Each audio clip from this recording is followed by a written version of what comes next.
Hello my friends and welcome to another build challenge. This week we have a super cool challenge that has a whole lot to do with throwing things around your entire house. So look forward to that. So today's challenge is built around trying to figure out how much cargo we can make a paper airplane carry as we fling it through the air.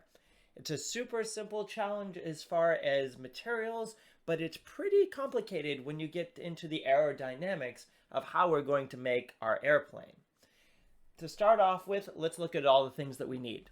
First, we're going to need a piece of paper. This is what we're going to be folding our paper airplane out of.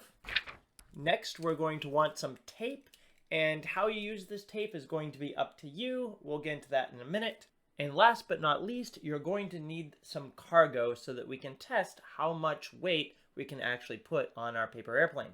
So the cargo that we're going to be using are going to be coins. So I'm going to be using a dime because that's what I have handy, but you can use pennies, nickels, dimes, or quarters. It's up to you. Silver dollars if you happen to have some. The challenge is to see how much cargo we can transport from one end to the other. And I'm going to put that as far as two challenges. The first challenge is to see how many coins you can put on your airplane and have it still fly a total of 10 feet from where you launch it. So if you're looking at here being the place that I'm launching this, as soon as I fling it, it should be able to fly for 10 feet in any direction. Anytime that you throw your airplane and it does not glide at least 10 feet, then that does not count. So your first challenge is to first make a paper airplane that can, in fact, fly 10 feet by itself, right? Once you've got a winning design that can fly at least, I'd suggest a little bit more than 10 feet, then you're going to start loading it up. How you place your coins on your airplane is up to you. But know where you put it will probably affect its flight characteristics. If you put something all the way in the front, and you load them all up in the front, chances are as it's flying, the nose will tip down and it might fall down quicker. Conversely, if you put all the weight in the back, it might do this and fly backwards straight towards you. Don't forget that you also have your tape.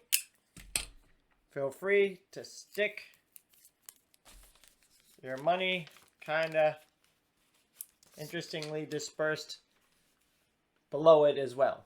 Now, the design of the airplane is up to you. I've linked below in the description of this video a PDF document that will show you the basics of how to make this style of airplane in case you've never made one before. But there are all sorts of modifications you can make to this or completely different designs of airplanes, and they'll all work great. I encourage you to experiment with this. You got some time, so play with it.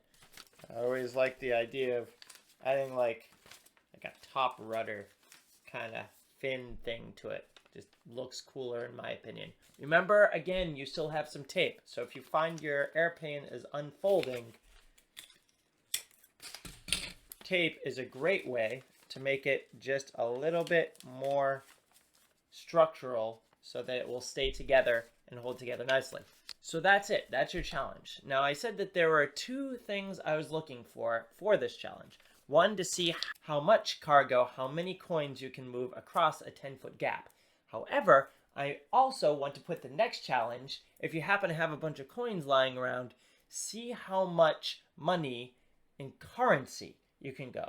So if I have 10 dimes, I will be able to transport $1 worth of currency from one place to the other. But it would take 100 pennies to do the exact same thing. So see how you can line up different denominations of those coins to see how much money you're able to transport from one end to the other.